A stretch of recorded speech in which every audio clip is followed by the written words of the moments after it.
Impersonation के cases होते हैं। कोई आदमी अपनी जगह दूसरे आदमी को एग्जाम में बिठाता है या कोई आदमी दूसरे जगह एग्जाम देता है, इसको पर रूप धारण कहते हैं, इम्पर्सोनेशन कहते हैं। इसके अलावा और चीटिंग के दूसरे माध्यम हैं, वो अपनाने की कोशिश की जाती है। इसके लिए कानूनी कार्रवाई की जाती है। बिहार विद्यालय परीक्षा अधिनियम इस पर लागू है, आईपीसी इस पर लागू है। आयोग भी विचार कर रहा है कि जो लोग इस तरह की गतिविधियों में संलिप्त पाए जाएंगे उन्हें 3 साल के लिए आयोग की परीक्षाओं से वंचित कर दिया जाएगा। एक बहुत बड़ा डेटा हमारे पास ओवर दी ईयर्स तमाम सारे जो बोर्ड हैं बिहार के और ये आयोग है हमारा, इनके पास में है, जिसमें जिन लोगों ने पिछले वर्षों में इस तरह की एक्टिविटीज़ में जो संलिप्त रहे हैं उनका डेटा हमारे पास में है।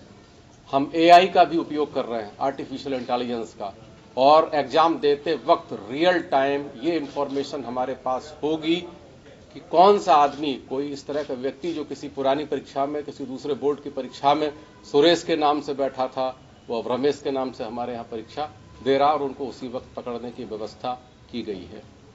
इसके साथ साथ जो मल्टीपल एप्लीकेशंस की मनाही है, तथापि कुछ लोग अपने डेटा में थोड़ा बहुत अंतर करके 2-3 फॉर्म भर देते हैं और कोशिश करते हैं कि एक पर वो बैठें और दूसरे पर उनकी जगह कोई और बैठे। उन लोगों का हमने एक जगह सबका सेंटर रखा है और उस पर जिला प्रशासन के साथ साथ आयोग के अधिकारी भी जाकर के उनकी प्रत्येक की जांच करेंगे, वो सफल नहीं होंगे। संदेश मेरा यही है कि ऐसी एक्टिविटीज से जो अच्छे अभ्यर्थी, उनको कभी कोई फायदा नहीं होता है। बीच के ठग हैं, उनको लाभ होता है। इसलिए आप भी अपनी तरफ से संदेश दीजिए, हम भी संदेश दे रहे हैं कि इस तरह की कोशिश लोग नहीं करें, उससे कोई लाभ होने वाला नहीं है। कानूनी कार्रवाई के साथ साथ उनका कैरियर खराब होता है, पैसा खराब होता है, अल्टीमेटली कोई लाभ नहीं होता है। इसलिए ऐसी एक्टिविटीज में कोई भी इन्वॉल्व ना हो, बल्कि आयोग का सहयोग करे, और जो अच्छे बच्चे हैं, अच्छे अभ्यर्थी हैं, अच्छे स्टूडेंट्स हैं, वो इसमें सफलता प्राप्त करें और अपना भविष्य उज्जवल करें। यही मेरा संदेश है। आयोग की बिहार पुलिस सब इंस्पेक्टर की प्रतियोगिता परीक्षा प्रारंभिक परीक्षा है और पूरे बिहार यानी सभी 38 जिलों में उसके केंद्र हैं। केंद्रों की संख्या 613 है। तो इसके संबंध में तमाम मीडिया पर्सन्स के हमारे पास अलग अलग फोन आ रहे थे, इसलिए मैंने सोचा सबको एक साथ बुला लूं और एक साथ ब्रीफ कर दूं, इसलिए आपको तकलीफ दी मैंने। तो उसमें मैं एक संदेश भी देना चाहता हूं और सूचना भी देना चाहता हूं। कल ये परीक्षा है, बिहार पुलिस सब इंस्पेक्टर के भर्ती की प्रारंभिक परीक्षा है। पूरे बिहार में सभी 38 जिलों में इसके परीक्षा केंद्र बनाए गए हैं। परीक्षा केंद्रों की संख्या 613 है। अभ्यर्थियों की संख्या 6,60,000 ऑड है और 2 पाली में परीक्षा लेनी पड़ रही है, क्योंकि हमारी जो एकोमोडेशन है, बैठने की व्यवस्था है, वो 3-3.5 लाख से अधिक एट ए टाइम नहीं हो पाती है। इसलिए 3,30,000 ऑड प्रत्येक पाली में अभ्यर्थी होंगे। 2 पालियों में इस तरह से यह परीक्षा होगी। सुबह की पाली का टाइमिंग 10 बजे से 12 बजे और दूसरी पाली का टाइमिंग 2:30 बजे से 4:30 बजे शाम को होगा।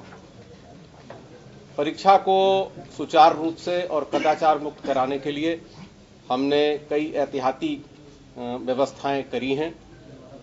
जैसा कि आप जानते हैं, प्रत्येक परीक्षा में जब बच्चे आते हैं, कैंडिडेट्स आते हैं सेंटर पर, तो उनकी फ्रिस्किंग होती है। फ्रिस्किंग की बहुत मजबूत व्यवस्था की गई है।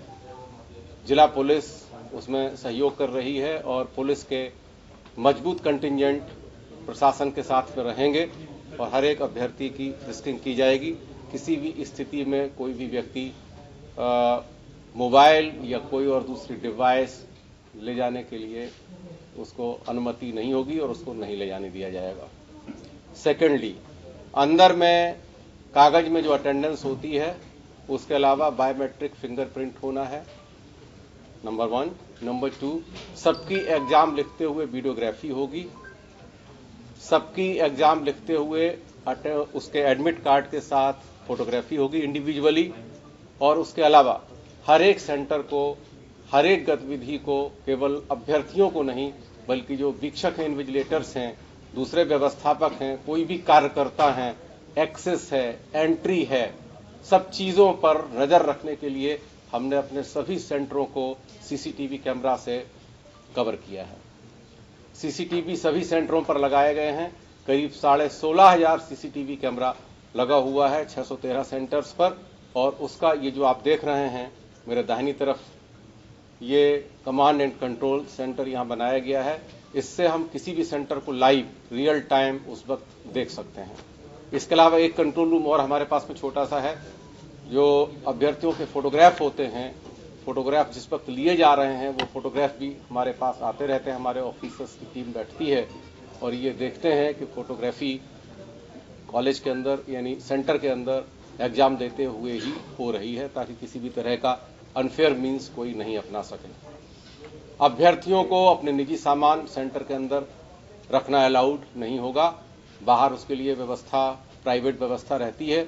उसको हमने सभी जिलों के जिला प्रशासन से अनुरोध किया था कि उस व्यवस्था को सुदृढ़ कर देंगे, ताकि किसी का शोषण भी नहीं हो, अधिक पैसे लोग नहीं लें। 10-20 रुपए टोकन लेकर के उनके सामान अगर कुछ निजी हैं तो उन्हें रखें, लेकिन सामान सेंटर के अंदर ले जाना अलाउड नहीं होगा। अपनी एक नियमावली है, हमारी भी एक नियमावली है। उस नियमावली के मुताबिक हम काम कर रहे हैं। ऐसी मांग अभी हमारे यहाँ बहुत सीरियसली किसी ने नहीं की है।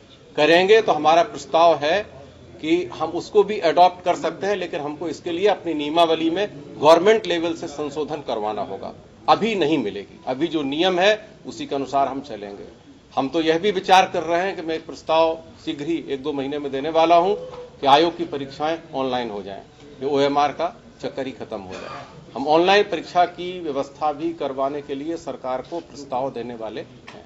आंसर की जारी करने की भी मांग करते हैं कि सवाल देखिए, क्वेश्चन आउट होना थोड़ा इनमें फर्क है। थोड़ा आप देखें इस चीज को। क्वेश्चन लीक होना, एग्जामिनेशन शुरू होने से पहले अगर पेपर आ जाता है तो वो लीक है। हमारे पेपर सभी आ गए हैं जहां आना था, अभी तक तो कोई पेपर लीक नहीं है। पेपर का कस्टोडियन डिस्ट्रिक्ट एडमिनिस्ट्रेशन है। कल सेंटर पर पेपर जाएगा, पेपर वहां पर खुलेगा। अब पेपर खुल गया, बहुत से लोग डेस्परेट हैं, लोग संसद में कूद रहे, आप देख रहे हैं। तो कोई आदमी मोबाइल लेकर के चला जाएगा और तब जब पेपर बट गया है उसकी फोटो खींच करके वायरल कर देगा, उसको आप लीक कहोगे। वो लीक नहीं, इनफैक्ट वो चीटिंग है। वो चीटिंग भी है, वो मिसचिफ भी है, वो एक शरारत है। चीटिंग इस सेंस में कि कुछ लोग तो इसलिए उसको भेजते हैं अपने भाई बंधु को या अपने ग्रुप को कि वो यहां से क्वेश्चंस भेजेंगे, वो आंसर भेजेगा और वो आंसर वहां पर लिख सकेंगे।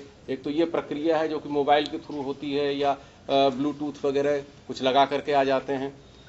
और दूसरा है मिसचिफ, हमें केवल मिसचिफ करना है, मलाइन करना है, ऐसा कोई व्यवस्था नहीं। देखिए पेपर लीक है आपका, तो ऐसा मिसचिफ कोई कर सकता है, लेकिन उससे कितने लोग फायदा उठा पाएंगे वो भी एक सोचने की बात है।